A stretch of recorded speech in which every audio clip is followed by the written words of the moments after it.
So ayan, muli na naman po tayong nagbabalik sa ating munting channel Kaagapay Mo. Sa lahat na hindi pa nakasubscribe sa ating channel, please subscribe, like, comment, share at click the bell button para updated po kayo sa mga bagong upload video po natin. Syempre suportahan din po natin ang channel nila Kuya Val Santos Matubang, Ate Edna Vlog at Kalingap Rab. Magbigay lamang po ako ng reaction video at pasasalamat kay Kalingap Vincent Caliada, ang masipag at maagap na scouter. Sa video ni Princess Rena, mula sa channel ni Kalingap Vincent sa paghatid niya ng ating ipinabili at pinaabot kay Vincent, para ibigay kay Rena, at yan ang ating reactionan. Nakipag-usap nga po tayo kay Kalingap Vincent Caliada, na kung maari ay padalhan siya ng pera, upang ipambili niya ng jumper short at iba pa, para sa ating Princess Rena.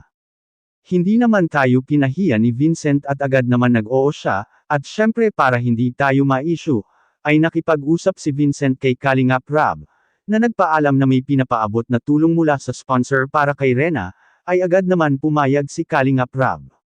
Kaya si Kalingap Vincent ang ating nilapitan, dahil alam naman po natin, na close sila ni Rena, at gusto ni Rena si Kuya Vincent niya at talagang magka-vibe silang dalawa noon at hanggang ngayon.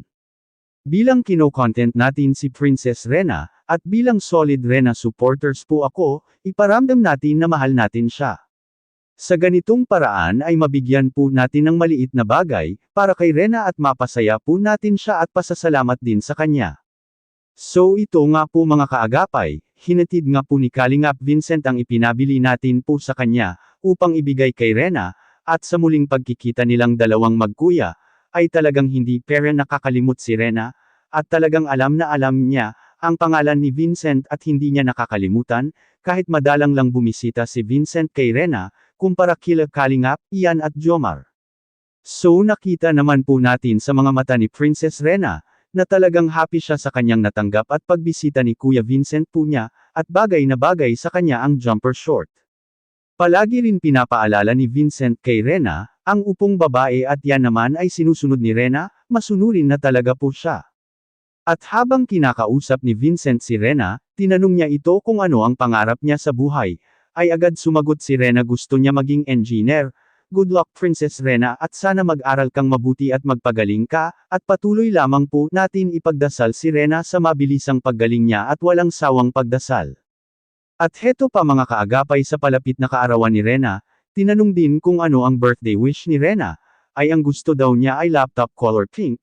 Nakakatuwa talaga si Princess Rena, alam na niya ang gusto niyang gadget, malay po natin magkatotoo po yan at may mag-sponsor ng laptop para sa kahilingan ng ating dalaga sa kanyang birthday wish.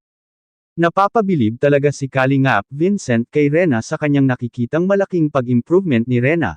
Sa tagal ba naman na hindi kayo nagkita Kalingap Vincent, malamang bumilib ka talaga sa kanya, hindi gaya dati nung panahon na sinasamahan mo siya sa Naga, ngayon may pag-improve na talaga, kunting kembot pa maging 100% na si Rena. Kahit hindi mo utusan si Rena, ay kusa siya, kukuha nag-inuming tubig para kay Kuya Vincent niya, kung baga marunong talaga siya bumisita o maasikaso sa bisita. Grabe po mga kaagapay, marami na talagang natutunan ng ating dalaga, marunong siyang magpasalamat sa mga tumutulong sa kanya, bukod sa marunong magpasalamat, masinop din siya sa pera at natulong na rin sa gawaing bahay. Kaya muli natin pasasalamatan si Kalingap Vincent Caliada, dahil yun nga po, pinagbigyan po tayo, at bilang sinusuportahan din natin po siya sa kanyang YouTube channel. Sobrang bilib din ako kay Kalingap Vincent, na talagang magaling po siya pumili na may bagay kay Princess Rena at yun bagay na bagay talaga sa kanya, at maraming solid Rena ang nasiyahan at nagustuhan nila para kay Rena ang jumper short, nasuot niyang bagong outfit at sinasabi nila na teenager talaga ang dating. Kaya suportahan din po natin ang channel ni Vincent Caliada, ang masipag at maagap na scouter ng Kalingap. So ayan mga kaagapay, maraming salamat po sa inyong walang sawa, na panunood sa aking mga videos at patuloy po kayong sumusuporta. God bless po. 갑자기 내게 나타나준 너, 난 아무 말도 할 수가 없었지.